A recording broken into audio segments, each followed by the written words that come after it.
Cosmos is one of the most complete crypto ecosystems out there, yet it is still very far from being fully complete. While I'm obviously very bullish and committed to the Cosmos ecosystem now since nearly 3 years, we always have to raise the question of what if Cosmos fails?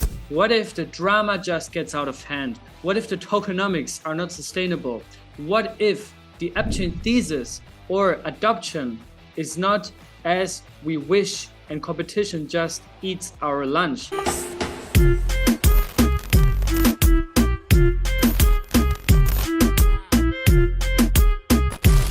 In today's video, I want to address some of these concerns and comment on why I believe that Cosmos is here to stay. If you're new to Cosmos, first of all, welcome to this YouTube channel. And number two, you have to understand that Cosmos is not just one single blockchain.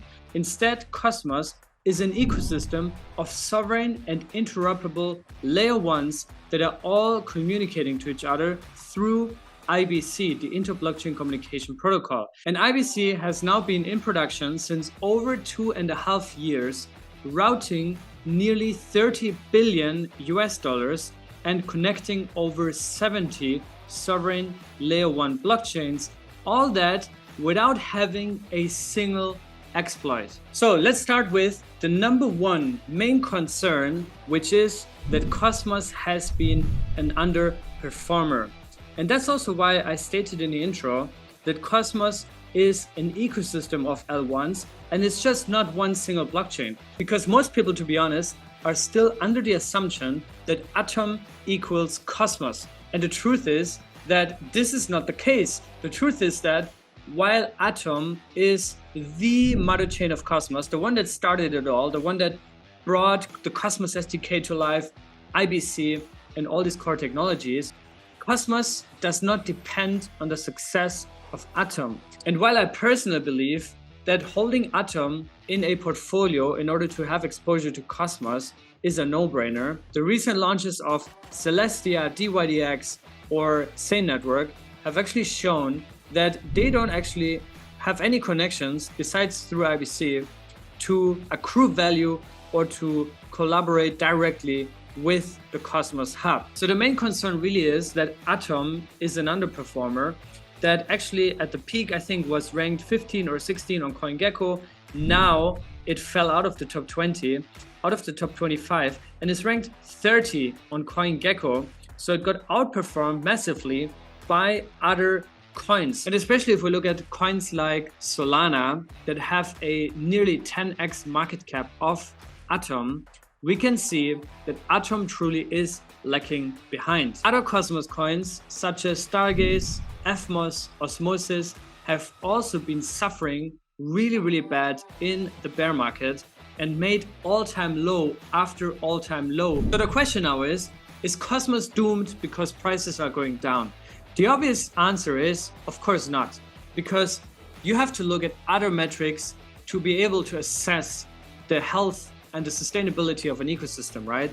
And if we look at numbers such as the developer growth or developer activity all over crypto, we can see that Cosmos is actually always ranked second or third, surely behind Ethereum in terms of developer activity, which is a strong sign that Cosmos is here to stay. But people, in my opinion, are too much distracted by looking at price only, and they believe that this immediately reflects the value of an ecosystem. And we can just see in the past 2 years, the value that's being created in Cosmos is absolutely massive. Now, I want to start off by talking about Cosmos Hub and then talking about some of the ecosystem developments. If we look at the Cosmos Hub specifically, after obviously the dramatic Atom 2.0 rejection, we saw that a lot of these ideas from Atom 2.0 got broken up into individual projects and picked up by different teams to be refined and to be made perfect. We even saw some of these ideas already executed on mainnet, such as the Atom Accelerator DAO or the increase of the Cosmos Hub community pool tax, which can then be used to fund the development of the Cosmos Hub. The Cosmos Hub, to be honest, is one of the most decentralized chains because it's entirely leaderless. Atom 2.0 has proven that, And now we're seeing a lot of independent development teams and individuals that are contributing to the development and the sustainability of the Cosmos Hub. We also see that Informal Systems, together with Haifa, they just made a proposal that actually passed. So they are now one of the core development teams to build interchain security specifically. And then we have other teams that are proposing ideas to refine Atom tokenomics and to build out the Atom economic zone. If we look at a broader adoption of Cosmos technology, we can see that 2023 has been the year for IBC to actually break out into other non-Cosmos native ecosystems. We saw composable finance leading the race here, bringing IBC to Polkadot and the Kusama ecosystems, and now they're working to bring IBC actually to Ethereum. And there's also other teams such as Polymer, Data Chain, Union, and many more that are trying to build this connection, which would unlock billions upon billions in value to be compatible with the Cosmos ecosystem and potentially serve as a liquidity gate into Cosmos. To be honest, that's also one of the reasons how I got onboarded into Cosmos and sticked around, is because I started using Kepler, I started using IBC, I started making transactions. I thought this is so smooth, this is so fast, this is so easy to use compared to MetaMask, and it's much cheaper.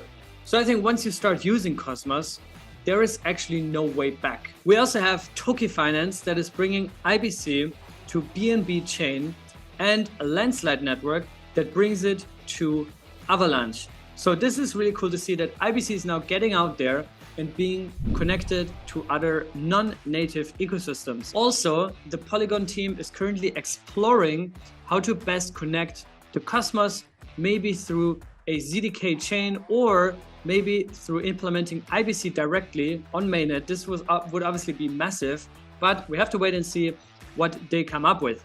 In terms of ecosystem chains that are launching, we obviously saw Celestia, DYDX, Sane Network, just big chains, multi-billion-dollar chains that just went live that are all Cosmos chains. We even saw existing chains like Thorchain, Injective, Kujira that make big waves on crypto Twitter and on CoinGecko. To be honest, they moved up in the rankings quite massively. That brought a lot of awareness on Cosmos technology, and they don't necessarily brand themselves as Cosmos projects. We also have new chains like Anomas, Namada that is privacy focused. Same for Penumbra, which is also a privacy project in Cosmos, and also Berachain, which I think might actually be the next Celestia that are set to launch in the coming months. Also, we see migrations from Ethereum applications such as DYDX that are now on Cosmos. Also, we see legacy Cosmos coins like Akash Network, Osmosis, Stargaze. They have been relentlessly building throughout the bear market, especially Osmosis that shipped concentrated liquidity, implemented taker fees to also accrue native protocol revenue, and also had a lot of integrations such as Mars Protocol, Levana, and Bitcoin through Nomic BTC. So my point here is, instead of just focusing on price, look at what's going on behind the scenes, behind the curtain. Focus on builders that are shipping relentlessly during the bear market instead of just price action. And the price eventually, in my opinion at least, will catch up and will price the value in. I also want to make a quick calculation here and show you that holding Atom actually throughout the bear market wasn't as bad as some people portray. And here's an overview of some of the biggest airdrops that you got for staking at least 10 Atom to a non-centralized exchange validator and non-0% commission validator over the past 2 years. Those are just the 6 largest ones. There's countless more that in the bear market also were very high value at the peak.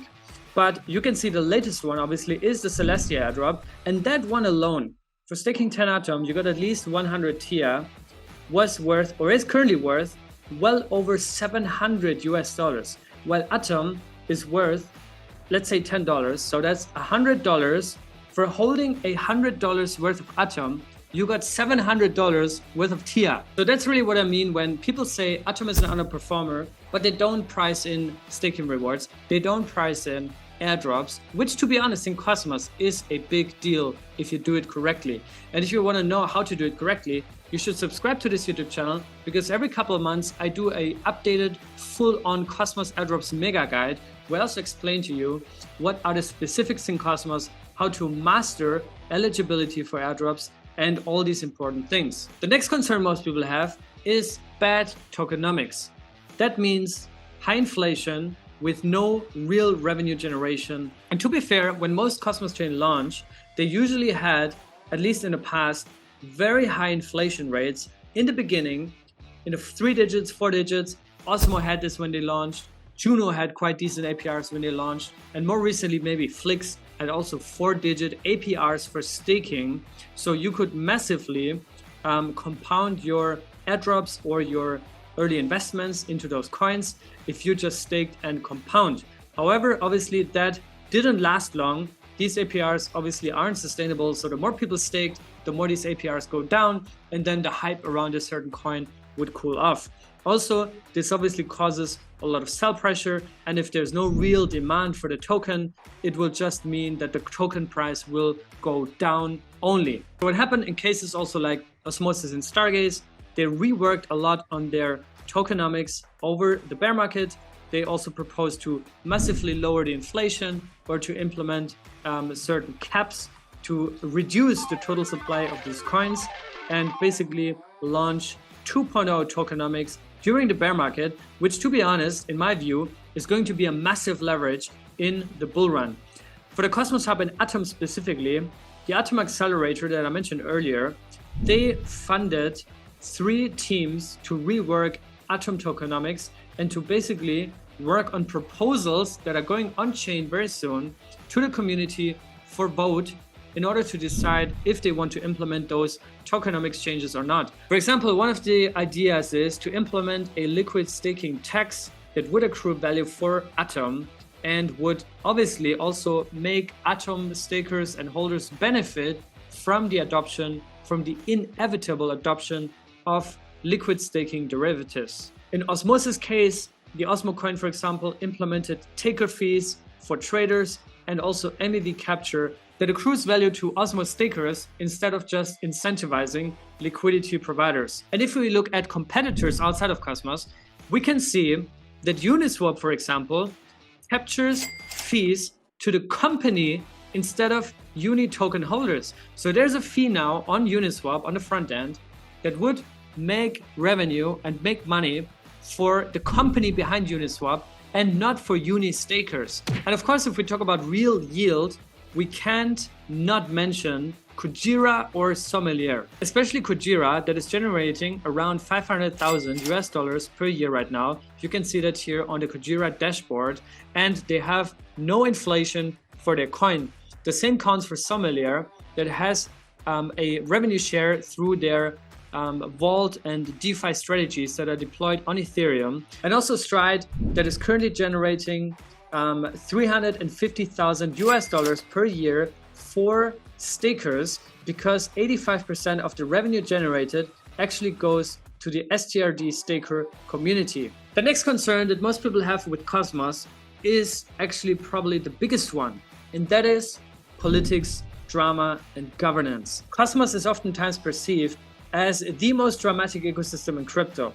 So the question is, why is that? What makes Cosmos so much different than other ecosystems that apparently don't seem to have those issues? My response to that is that Cosmos is the most bottom-up ecosystem in all crypto, which means there's no centralizing entity, there's no one player that rules everything. Same as there's not one chain or one coin that rules the entire ecosystem, there's also not one organization that dictates the roadmap, that dictates also the marketing strategy, the business development strategy. It's an ecosystem of independent contributors and independent individuals that are stepping up and take the fate and the destiny of Cosmos into their own hands. And I also think one of the core reasons why Cosmos has such high perceived drama is because it is the leader in all crypto, besides being leader for interoperability, also leader for decentralized governance. Cosmos is the only ecosystem truly that has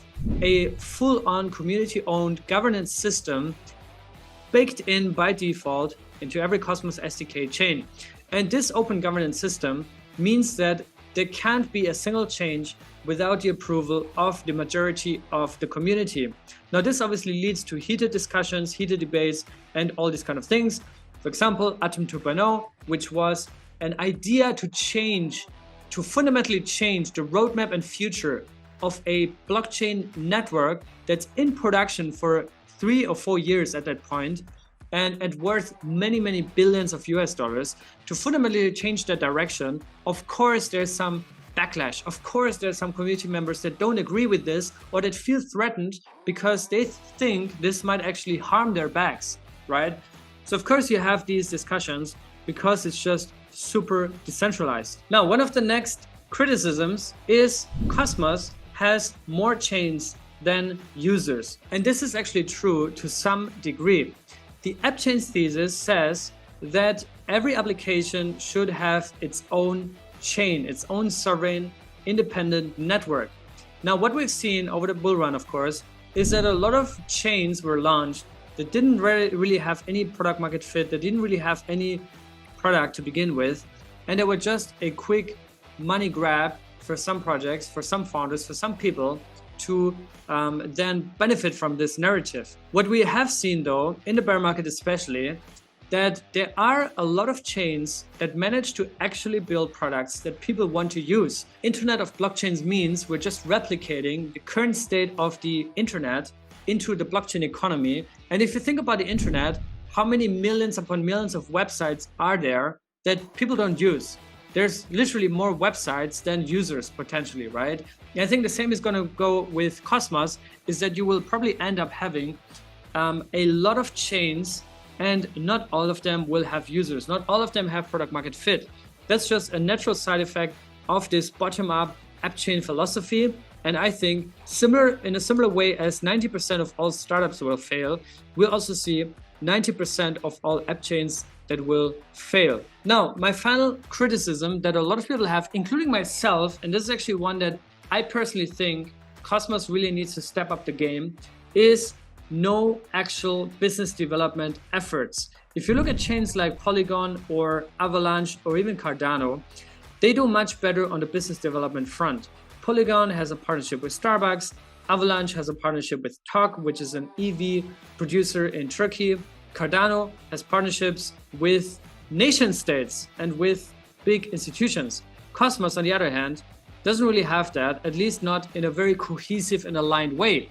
We do have certain chains, such as Fetch AI, for example, Axelar Network, Ejective, that are strong on the BD side, but this doesn't necessarily mean that all their ecosystem partners are now bullish on Cosmos, right? But if you accumulate the BD power and marketing power across the Cosmos, because all these teams have their own BD teams, their own marketing teams, if you would accumulate that, you would see that Cosmos actually has one of the strongest business development teams in the whole crypto space. However, there is no alignment and there's a lack of coordination around that. That's also my criticism, to be honest, which is where I also want to come in with Cosmoverse, with content, to realign some of these efforts, because sometimes I also see Cosmos people are swimming in different directions instead of just saying and talking to each other and properly communicating and then saying, let's just swim in the same direction. I think this is one of the biggest weaknesses in Cosmos. So imagine IBC, for example, if there was an IBC development fund that was funded by most chains in Cosmos or all chains in Cosmos, or even if there was a tax from the community pool to actually go into such a fund in order to strengthen the resilience and the robustness of IBC.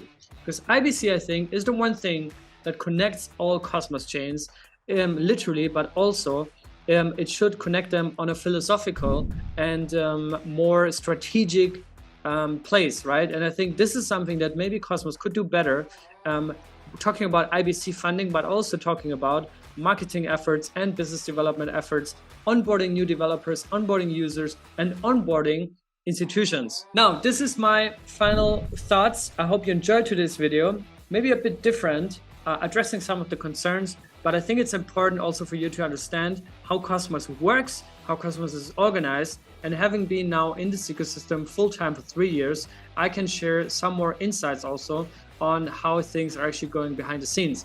I hope you enjoyed this. Share the video with your friends, share it on Twitter, on socials, on YouTube even, and I'll see you guys in the next one. Stay safe and be good.